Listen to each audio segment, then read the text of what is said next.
Hey everyone, Thyworm here. I wanted to bring you a preview of Batora Lost Haven because I am intrigued by what I have seen so far. There is quite some information available which I will share with you in this video. First, the basics, starting with the developers. Batora is created by Stormind Games, an Italian indie dev studio who gained recognition from the Remothered series. I have never played those, I am not really into survival horror games, but Remothered is a saga consisting of quite a few games with various review scores on Steam, and I suppose the games were reasonably successful because the studio still exists. Not much from the Remothered series will make its way into Batora, however, is my prediction, apart from the Unreal Engine and a heavy focus on story-driven video games. Batora is published by Team 17, who always have a special place in my heart because they made the iconic Worms series, which I've had so much fun with. I could land a grenade or bazooka from anywhere in that game. Thyworm is inspired by it as well. They're publishing plenty of indie games these days, like My Time at Portia, Narita Boy and Blasphemous. These are all good games, so that is very promising. And then the game,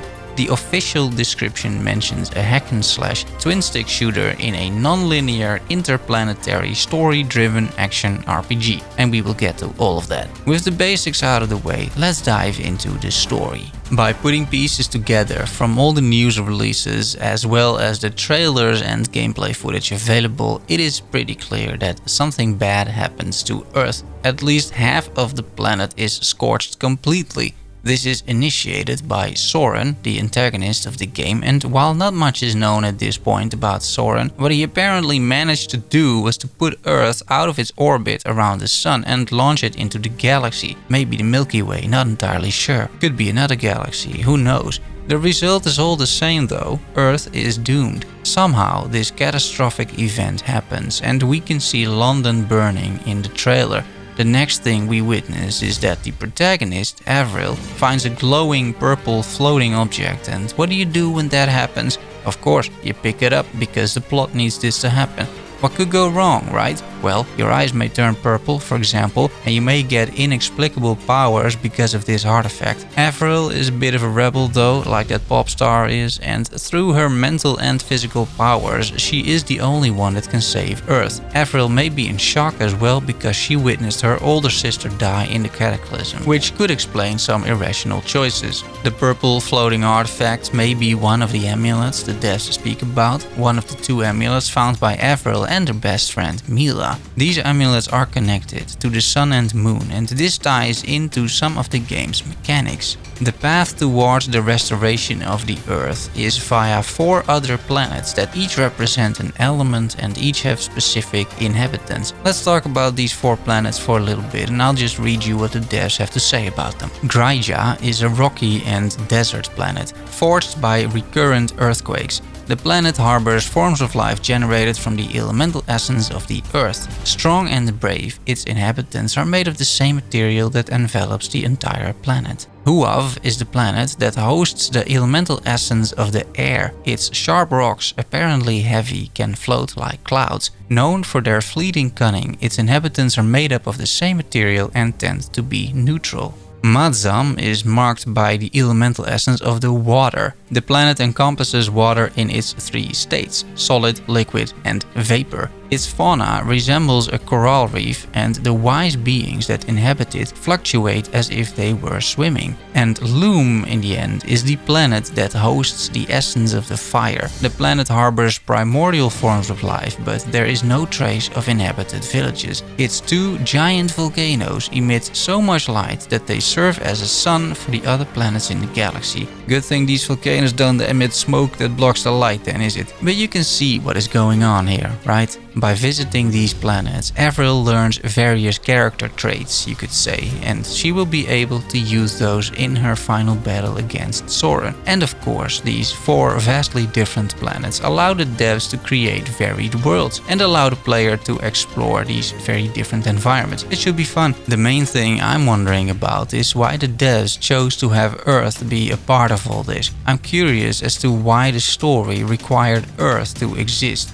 Why not just introduce another planet entirely and take it from there? I feel the narrative should really have a good reason for Earth to be there, or otherwise it may end up being this convoluted plot element that forces the narrative to take certain directions. In the end, we're talking about our planet here, an established planet in the solar system. Everyone knows it and all the players do as well. This means you actively need to start explaining how Earth and all these other planets are related and how all of this happened in the first place, because it should make some sense at least, right? Especially because Batora is supposed to be a narrative-driven game. Credibility is important then in that sense. It is not criticism, but honest curiosity, and I hope they weave Earth and what it represents into the story in a way that is satisfying. I just really hope they don't use Earth only because it's something people tend to care about, because it is our planet after all. In my opinion, it should make sense in the overarching story. Otherwise, it could have been any planet, and anything but Earth would have probably been the better choice. I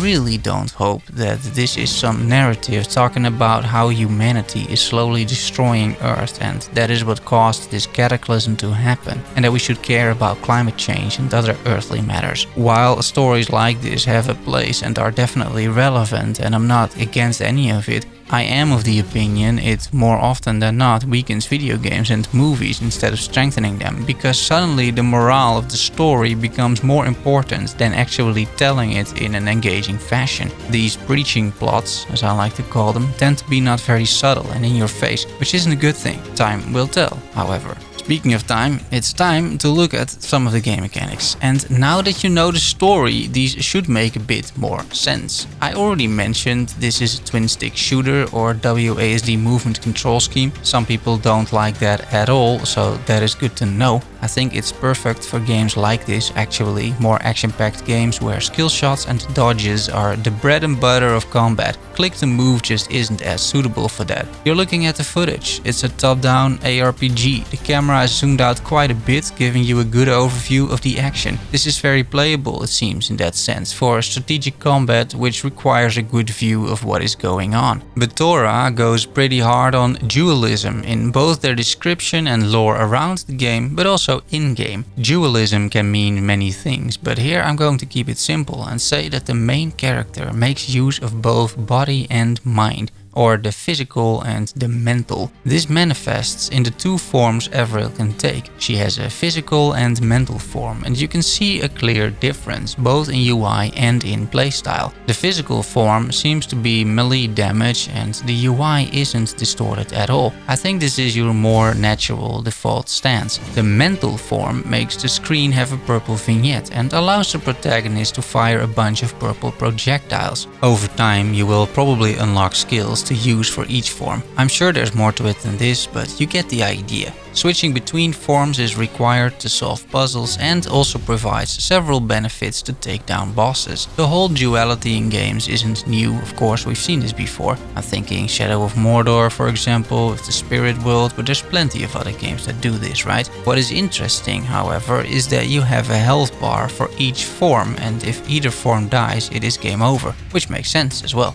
It's a cool feature, I think. There's another game mechanic in place, one that defines Avril even more as a character, and that is the Defender versus Conqueror. These are factions and you can align with either of them. The Defenders rely more on their wits, while the Conquerors use brute strength to get the job done. This could provide another layer and adds to the RPG elements of the game, as well as influence the plot and future events. Let's take a look at the visuals and art style. You're watching pretty much everything that is available on this game to date, so you get the picture. I'm intrigued, however. Art style is something that these days really make a game stand out, and especially because there is no game yet, this is pretty much all we have in terms of graphics. It's derived from 1950s retro sci-fi art and packs a lot of vibrant colors. I enjoy that personally, and I guess with 4 planets that are fictional, you can go completely nuts here. Judging by the gameplay, that's exactly what they did. The website of Batora, which is my main main source of information for this video, also looks stunning. You can really tell there is a clear vision here regarding the art style, the presentation and the articles that they publish. The whole thing looks polished, it's clear,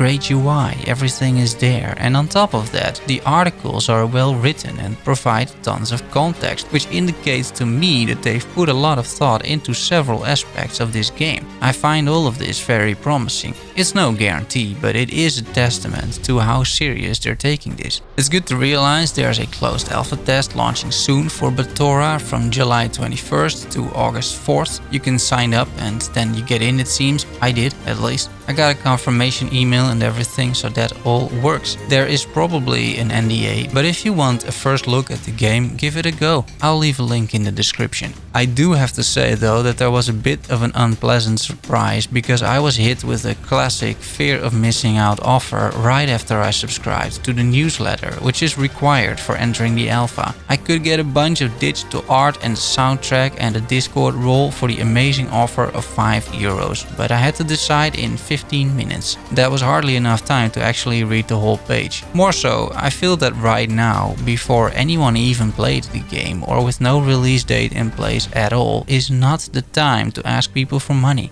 Maybe I'm exaggerating and it's just $5, but you're getting next to nothing for that money. And the FOMO timer is just a red flag for me. The devs should be happy you want to participate in a closed alpha of a game pretty much no one knows about at this point in time. And spend your time testing their game and not try to scam you with limited offers that offer practically nothing. But that's just my opinion in the end. That being said, my overall impression of this game so far is very positive. I like the lore, the art style and what seems to be solid gameplay. The game mechanics could be very interesting. The story allows for various worlds to explore, and a narrative-driven ARPG like this isn't something you see all that often. When implemented well, I think you can have a good time with it. I'll be putting this on my radar for sure, and you can already wishlist it on Steam, although the release is not gonna be before next year. Wishlisting helps out the developers as well. And that's it. If you have any questions or remarks, put them in the comments down below. And I hope you enjoyed the video. If you did and you want more like this, consider liking the video or even subscribing. And if you really like the video and you want to support the channel, you can grab a YouTube membership for $2, which gets you absolutely nothing, but shows your very much appreciated love and support. You can also check out my Nexus store, link in the card and description, where I'm selling a few of my favorite games. And if you buy those, I get a small cut. Thanks for watching and making it to the end. Love you all, see you soon, bye bye.